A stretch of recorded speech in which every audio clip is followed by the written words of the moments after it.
오늘도 하나님을 믿는 사람으로 세상 속에서 살다 온 여러분들의 삶 속에 하나님의 섭리하심과 그리고 동행하심이 계시는 줄 믿으시기 바랍니다. 우리 옆 사람과 한번 인사하겠습니다. 하나님이 당신과 함께 하십니다 하고요. 그렇습니다. 우리 영으로 가는 우리의 삶 속에 성령님의 역사하심을 찾아갈 수 있는 남은 한 주가 되기를 소망합니다. 우리가 지난 주일에 함께 나눈 요나의 모습을 통해서 하나님께서 인사 이제 그만하시고 하나님은 끝까지 그를 찾으시는 것을 우리는 볼 수 있었습니다. 여러분, 누가 큰 바람을 내리셨다고 했습니까? 하나님이 내리셨습니다. 그리고 누가 큰 물고기를 준비해 두셨습니까?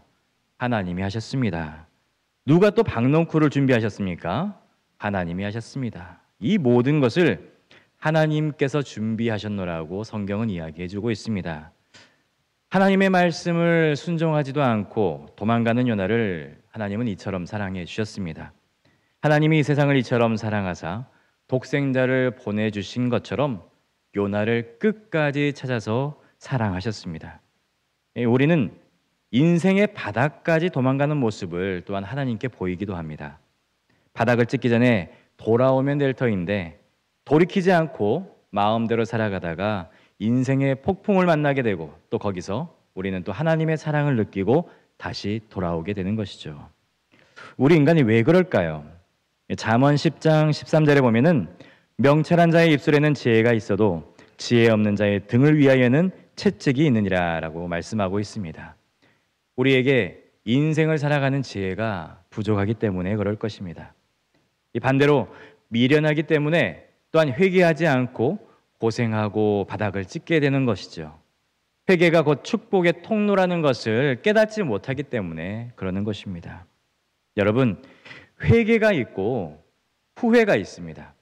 이 회개라는 것은요, 히브리어로 테슈바라고 하는데 단순히 후회하는 것 이상의 개념으로 이 죄에서 돌이켜서 하나님께 돌아가는 것이 바로 이 테슈바라고 합니다. 이것은 행동의 변화와 마음의 변화가 모두 포함된 이 회복과 전환, 바뀌어지는 것을 의미하는데요. 이 테슈바는 이 죄를 우리가 자각하고 이 진정한 슬픔과 후회를 하고 난 후에 우리의 입술로서 이 죄를 고백하고 이제 우리가 지었던 죄를 버리고 이제 똑같은 상황에 우리가 맞닥뜨린다 할지라도 다시 죄를 짓지 않는 것이 바로 회개, 테슈바라고 하는 것입니다. 그냥 잘못을 인정하는 것이 아니라 하나님과의 관계 회복을 위한 우리들의 속사람과 겉사람의 결단을 이야기하는 것이죠. 이 후회라는 것은요, 얼핏 보면은 회개하고 비슷해 보입니다. 그런데 후회는 과거의 잘못을 인정하고 다짐하는 것입니다. 그래서 이 후회라는 것이 과거 지향적이라 과거에 집착하는 것이라고 할 수 있습니다. 하지만 회개라는 것은 다릅니다.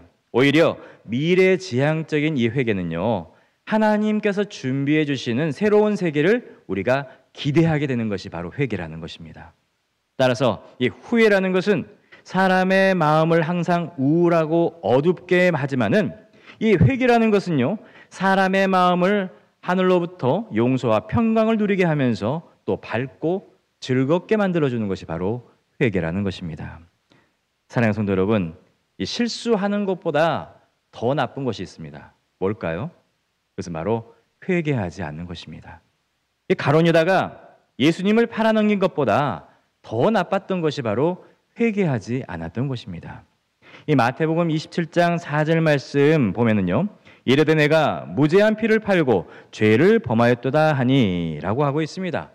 이게 바로 가룟 유다가 예수님을 팔고 난 다음에 후회하는 장면이 나오는데요, 얼핏 보면은 이 말이 회개를 하는 것 같아 보이지만 이것은 후회하는 것이지 회개하는 것이 아니라는 거예요. 회개는 후회하고 난 다음에 하는 행동으로서 하나님 앞에 모든 것을 나의 입술로 고백을 하고 다시는 이런 같은 상황의 죄를 짓지 않겠노라는 결단, 이것이 바로 회개, 테슈바라는 것입니다.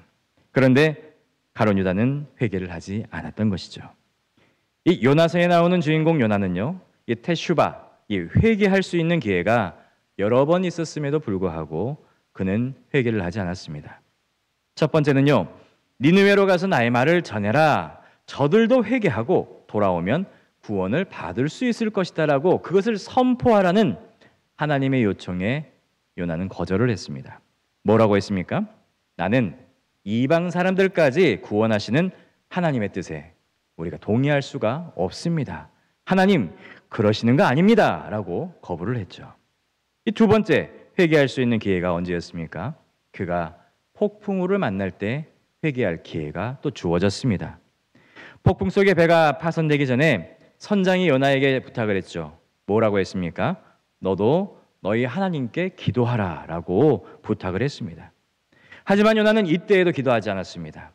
될 대로 되라라는 마음으로 이 폭풍에 만난 배를 그냥 지켜만 보았습니다. 이 세 번째 회개할 수 있는 기회가 들이왔습니다. 그 재앙이 자신 때문임을 알았을 때인데 그때 결단을 했어야 됩니다. 회개하고 결단하는 용기를 보여줬어야 됐는데 요나는 자신의 생명과 미래를 뱃사람들에게 그냥 내어 맡기게 됩니다. 이로 인해 요나는 하나님께서 주신 마지막 기회를 놓쳐버리고 폭풍이 치는 바다에 던져짐을 당하게 되었습니다. 이 모든 것들로 다 끝나는 것 같았습니다. 하지만 하나님은 이런 요나에게도 사랑을 베푸시고 사랑의 끈을 놓지 않아 주셨습니다. 이 열왕기상 17장에 보면은 사렙다 과부의 아들이 병들어 죽게 되는 장면이 나오게 됩니다. 지난주에 유대 전승에 의하면 이 사렙다 과부의 아들이 누구라고 했습니까? 요나라고 했었죠. 예. 그랬는데 이때 사렙다 과부는 엘리야를 원망하게 됩니다. 당신은 하나님의 사람인데 왜 나의 죄를 생각나게 하여서 내 아들을 죽게 하였냐고 엘리야에게 오히려 원망을 하게 됩니다. 이때 엘리야는 아이를 데려다가 자기 방으로 데려가서 침상에 눕히고 3번 몸을 덮으며 부르짖어 기도하게 됩니다. 열왕기상 17장 21절로 22절 말씀 같이 한번 읽어보도록 하겠습니다. 그 아이 위에 몸을 3번 펴서 엎드리고 여호와께 부르짖어 이르되 내 하나님 여호와여 원하건대 이 아이의 혼으로 그의 몸에 돌아오게 하옵소서 하니 여호와께서 엘리야의 소리를 들으심으로 그 아이의 혼이 몸으로 돌아오고 살아난지라. 아멘. 이 어린 요나는 하나님의 예언이 성취된 것을 알 수가 있었을까요? 마치 엘리야의 3번 몸을 구부린 모습을 통해서 그 아이가 생명을 다시금 소생케 되는 것처럼 이 장성한 요나 또한 3번의 회개할 수 있는 기회가 있었지만 결국 마지막 3번째까지 돌아오지 않다가 물고기 뱃속에 들어가서 구원을 받게 되는 것입니다. 이 물고기 뱃속에서 3일을 보냈던 요나는 그곳이 생명과 죽음이 교차하는 곳이었고 더 이상 그에게는 미래가 보이지 않는 그러한 흑암의 장소였습니다. 한마디로 죽음을 기다리는 그러한 장소였죠. 그것은 하나님께서 주신 마지막 기회의 장소이기도 했습니다. 그의 고난이 무르익어 열매가 맺힐 수 있는 그러한 장소가 될 수도 있습니다. 그곳에서 그 시간에 하나님은 요나에게 찾아오셔서 다시 한번 기회를 주셨습니다. 요나야, 내가 이 수월의 뱃속을 너의 무덤으로 만들 것이냐 아니면 회개하고 돌이켜 새롭게 살아가는 시작의 자리로 만들 것이냐. 여러분, 이 둘 중 하나를 결정하는 것은 누구의 몫입니까? 바로 요나의 몫입니다. 선택은 자유의지로 결정하지만 그 결과는 그의 몫이 되는 것입니다. 하나님은 마지막 자리에서도 새로운 기회를 주시지만 무덤을 선택하느냐 또한 새로운 인생을 선택해서 기회로 삼을 것이냐라는 것은 우리들에게 맡겨주신다는 것입니다. 여러분, 여기에서 이 물고기 뱃속에서 요나가 할 수 있는 일이 뭐가 있었겠습니까? 기도밖에 없었습니다. 2장 1절에 요나가 물고기 뱃속에서 그의 하나님 여호와께 기도하여 라고 하고 있습니다. 여러분, 우리는 어느 때에 하나님께 기도를 드리십니까? 현실을 박차고 벗어나고 싶을 때 우리가 기도하지 않습니까? 현실의 암담함을 벗어나서 하나님의 놀라운 임재를 느끼고 그리고 하나님과 함께 가고 싶을 때 우리는 하나님께 기도를 드립니다. 우리의 힘으로는 도저히 아무것도 할 수 없다라고 느낄 때 그리고 그것을 시인하고 나아갈 때야 우리는 비로소 기도하게 됩니다. 인생의 종착역을 경험하고 나서야 영혼의 저 깊은 곳에서 진정성 있는 기도가 이제 쏟아지기 시작하는 것이죠. 하나님, 저를 좀 도와주십시오. 하나님이 도와주시지 않으면 저는 이제 끝입니다. 잘못했습니다. 불쌍히 여기시고 나를 용서하시고 살려주십시오. 한 번만 기회를 주십시오. 라고 합니다. 간절한 기도가 나옵니다. 요나가 뭐라고 기도를 합니까? 2장 2절 함께 한번 읽어보도록 하겠습니다. 이르되 내가 받는 고난으로 말미암아 여호와께 불러 아뢰었더니 주께서 내게 대답하셨고 내가 스올의 뱃속에서 부르짖었더니 주께서 내 음성을 들으셨나이다. 아멘.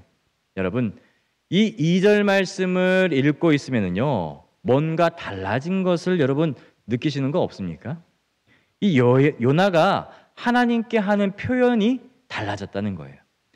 그렇게도 떽떽거리고 말도 안 듣고 사춘기 중2병 걸린 것처럼 하나님께 대들던 요나의 입술이 이제 달라지기 시작했습니다. 주께서 대답하셨고 주께서 내 음성을 들으시고 라고 하면서 이 스올의 뱃속 죽음과 아픔과 고통을 경험하면서 하나님을 느끼는 요나의 시점이 달라지기 시작했다는 것입니다. 하나님과 더욱더 가까워지고 내 피부로 직접 경험한 하나님을 경외함으로 이 표현 자체가 바뀌었다라는 거예요. 이전에는 기도해라 해라 해도 기도를 안 했습니다. 세상 사람들이 기도를 요청해도 기도하지 않고 배 밑에 들어가 잠만 잤습니다. 왜입니까? 멀리 계시는 하나님, 나와 가까이 계시는 하나님이 아니기 때문에. 하지만 이제는 달라졌습니다.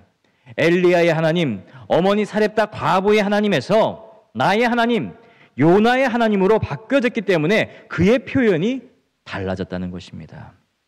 그리고 후회의 단계를 넘어서서 테슈바, 회개함으로 넘어섰기에 그는 이제 순종의 길을 걸어갈 수가 있게 되었던 것이죠. 사랑하는 성도 여러분, 요나의 하나님이 우리의 하나님이심을 믿으시기 바랍니다. 변함없으신 하나님이십니다.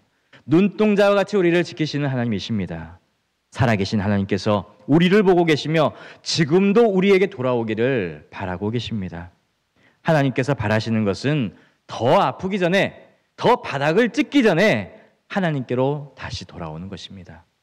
내 영혼이 소생케 되기 위해서는 어디라도 따라가시는 하나님의 마음을 우리가 빨리 깨닫고 내 죄에서 돌아설 수 있는 저와 여러분들의 복된 삶이 되길 간절히 축원합니다. 이제 하나님의 말씀이 두 번째로 요나에게 임했습니다. 너는 니느웨로 가서 내가 너에게 명한 것을 그들에게 선포하라 라고 다시금 명령을 내리십니다. 이 말에 요나는 순종했습니다. 3장 3절로 4절 말씀 함께 읽어보겠습니다. 요나가 여호와의 말씀대로 일어나서 니느웨로 가니라. 니느웨는 사흘 동안 길을 만큼 하나님 앞에 큰 성읍이더라. 요나가 그 성읍에 들어가서 하루 동안 다니며 외쳐 이르되 40일이 지나면 니느웨가 무너지리라 하였더니. 아멘. 요나가 여호와의 말씀대로 따랐다라고 하고 있어요. 이 순종의 모습을 보이고 있습니다. 여러분, 신앙의 순종이라는 것이 무엇일까요? 바로 내 고집과 내 뜻을 꺾고 하나님의 뜻을 따르는 것이 바로 순종이라는 것입니다. 이렇게 보면 요나는 괜찮은 선지자 같습니다. 한때는 하나님의 뜻을 어기고 고집 피우고 도망가기는 했지만 이제 돌아서서 순종하니까 하나님께서 쓰실 만한 인물이 된 것 같아요. 니느웨를 향하여서 강력하게 선포할 수 있는 선지자의 모습을 보이고 있습니다. 왜입니까? 그들의 적대국가 안으로 들어가서 죽음을 두려워하지 아니하고 하나님의 말씀을 선포하고 있는 것입니다. 한마디로 말해서 남한 사람이 북한에 들어가서 하나님 믿으라고 이야기하는 것과 마찬가지라는 거예요. 그런데 여기서 다시 살펴봐야 될 본문이 있습니다. 4절 말씀 보면은 요나가 그 성읍에 들어가서 하루 동안 다니며 외쳐 이르되 40일이 지나면 니느웨가 무너지리라 하였더니 라고 하고 있습니다. 이 3절에서는 분명히 니느웨는 사흘 동안 걸어갈 만큼 큰 성읍이라고 이야기를 했는데 요나는 얼마 동안 걸었다고 했습니까? 하루 동안만 걸었다고 했습니다. 이 니누의 성의 규모는요, 서울 올림픽공원의 3배 정도 된다고 합니다. 하지만 우리나라에 보면은 이 나주시의 인구와 맞먹는 수가 그 안에 밀집되어서 살고 있다라는 거예요. 그러니까 크기는 3일길을 돌아야지 다 돌 수 있는 정도의 크기이지만 그 안에 살고 있는 사람들은 12만 명, 그 12만 명이나 살고 있었다는 것이죠. 사람뿐만이 아니라 가축들도 안에 있었다고 하고 있습니다. 그렇다면 이 요나가 하루길만 갔다라고 하는 것은 3분의 1만 하나님의 말씀을 들었다는 얘기잖아요. 이 말은 요나가 전력 투구를 하지 않았다라는 것입니다. 요나가 축지법이라도 써서 하루를 열심히 다녀서 그 3일길을 다 걸을 수 있었을까요?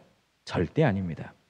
우리가 요나서를 다 읽어보게 되면 그게 절대 아니라는 것을 우리가 알 수 있습니다.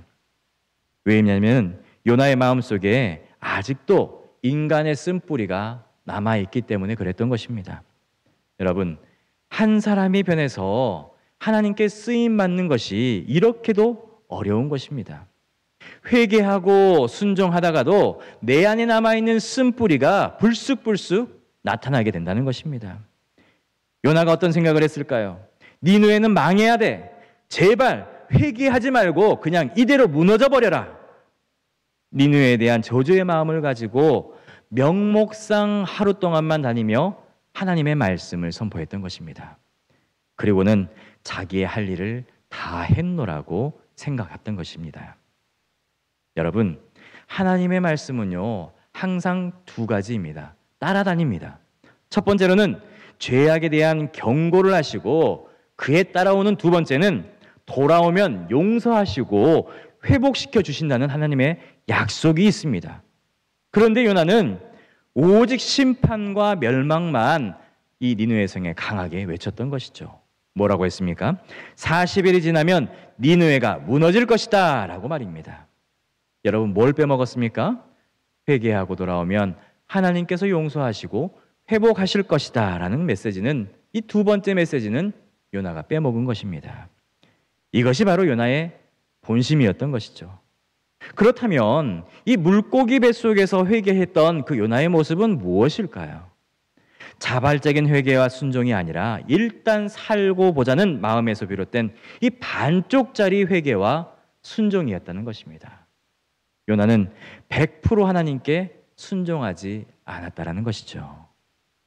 여러분, 우리 속에도 이런 요나의 모습이 숨겨져 있습니다. 내 고집이 하나님 말씀보다 커져 나아갈 때, 하나님의 이름과 예수 그리스도의 이름을 말하며 내 주장을 관철시키고자 하는 이 삐뚤어진 나의 마음이, 이 요나와 같은 마음이 내 안에 있다라는 것입니다. 이 순종을 빙자한 불순종의 마음들이 말입니다. 여러분, 하나님 앞에서는 절반의 순종, 절반의 회개는 없습니다. 이것은 불순종입니다. 이 모습을 아시는 하나님의 마지막 가르침이 이제 오늘 본문 말씀에 나와 있는 것이죠. 우리 4장 6절 말씀 같이 한번 읽어보도록 하겠습니다. 하나님 여호와께서 박넝쿨을 예비하사 요나를 가리게 하셨으니 이는 그의 머리를 위하여 그늘이 지게 하며 그의 괴로움을 면하게 하려 하심이었더라. 요나가 박넝쿨로 말미암아 크게 기뻐하였더니, 이제 요나가 하루 동안의 외침을 끝내고 이 언덕배기에 올라서 어떻게 망하는지, 이 니느웨가 어떻게 망하게 되는지를 두고 보자 하고 자리를 잡고 앉았습니다. 마침 박넝쿨이 시원하게 가려주는 전망 좋은 그늘자리도 찾게 되었죠. 하나님의 작은 선물에 요나는 기뻐했습니다. 하나님께서 나를 지켜보고 계시는구나. 하나님께서 나를 도와주시려고 이 박넝쿨 그늘을 준비해 주셨구나 라며 기뻐하였습니다. 그런데 아침에 일어나 보니까 어떻게 됐습니까? 밤사이에 벌레가 박넝쿨을 다 갉아먹어서 이제 그늘이 없어지게 되었습니다. 그래서 요나는 다시 화를 내기 시작합니다. 4장 8절 말씀 함께 읽습니다.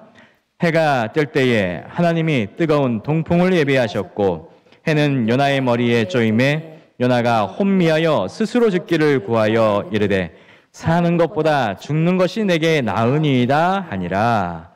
여러분, 이 모습이요 바로 우리들 인간의 본성의 모습이라는 거예요. 이 박넝쿨 하나 때문에 웃고 우는 것이 바로 우리들이라는 것입니다. 그 작은 풀떼기 하나에 그렇게도 좋아하고 기뻐하다가 그게 없어지니까 사는 것이 죽는 것보다 낫다라는 겁니다. 고작 풀떼기 하나의 말입니다. 여러분, 이게 왜 그렇습니까? 이게 어떤 마음을 가지고 요나가 이렇게 화를 냈던 것일까요? 하나님, 차라리 나를 내버려 두십시오.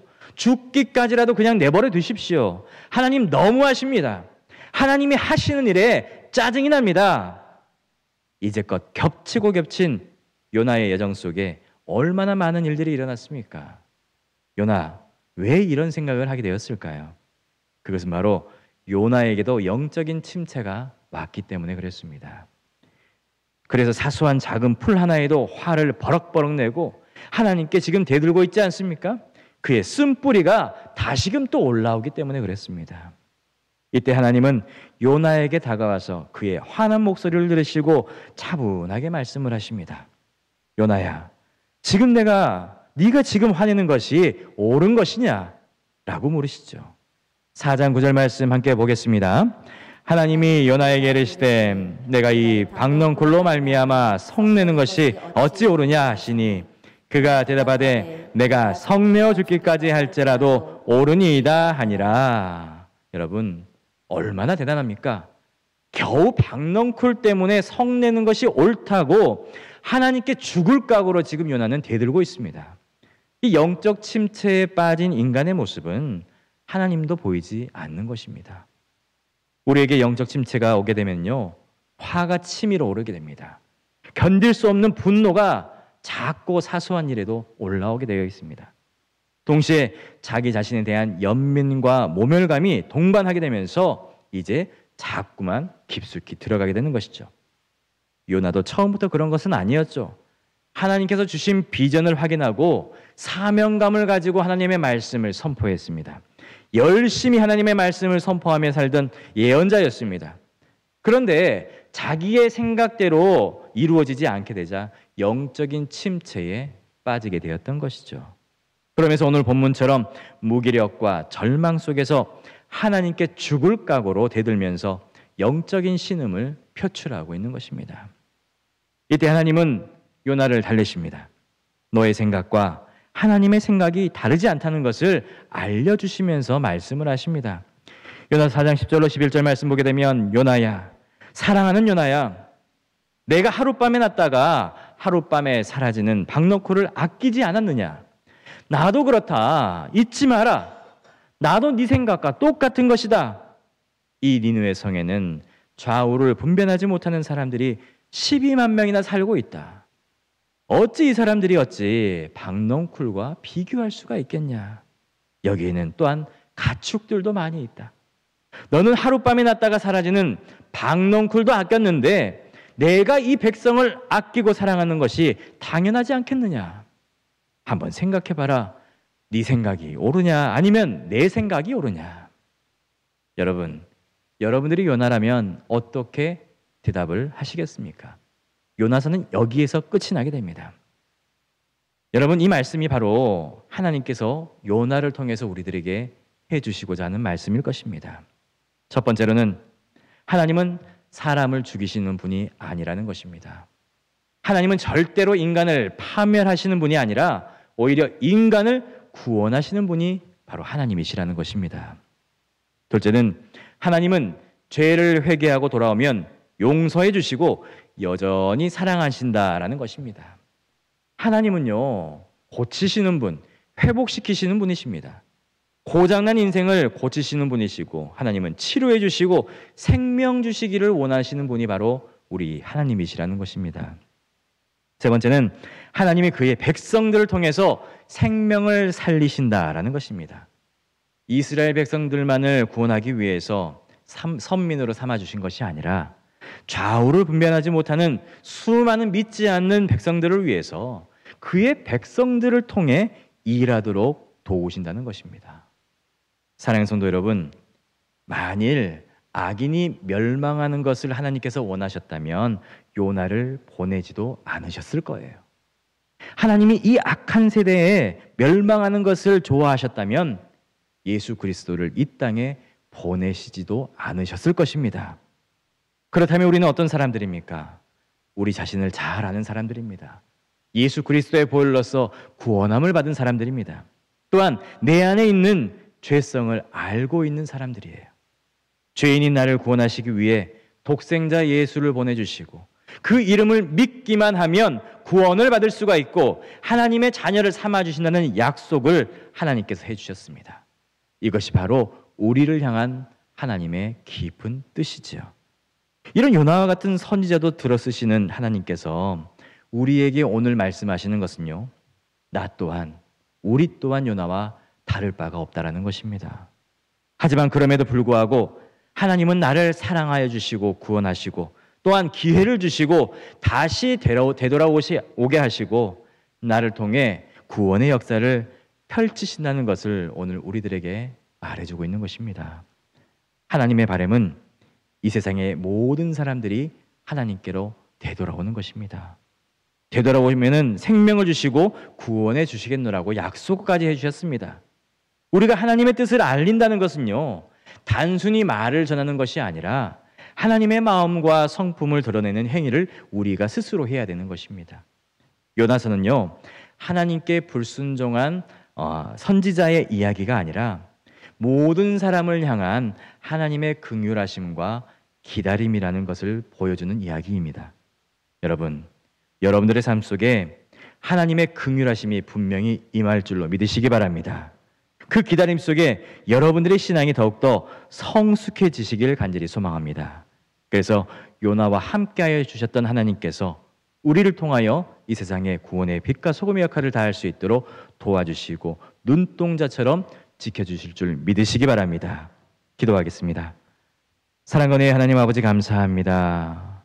요나처럼 방황하며 또한 하나님의 말씀을 어기며 살아가던 우리들이 이제 하나님 앞에 모여서 하나님의 말씀을 듣고 다시금 회개함으로 테슈바를 통하여서 우리가 후회를 넘어서는 회개함으로 인하여서 하나님께 더욱더 가까이 나아오자 합니다. 아버지, 우리가 나오는 길목에 악한 것들이 있거든 하나님께서 치워주시고 하나님께 더욱더 가까이 나아갈 수 있는 귀하고 복된 삶이 되게 하여 주시옵소서. 나를 통하여 우리를 통하여 이 목포 복음교회를 통하여서 하나님의 사역들을 또한 해 나아갈 수 있는 귀하고 복된 교회가 될 수 있도록 한 사람 한 사람이 될 수 있도록 주님께서 써주시고 우리를 인도하여 주시옵소서. 감사드리옵고 예수님의 이름으로 기도합니다. 아멘.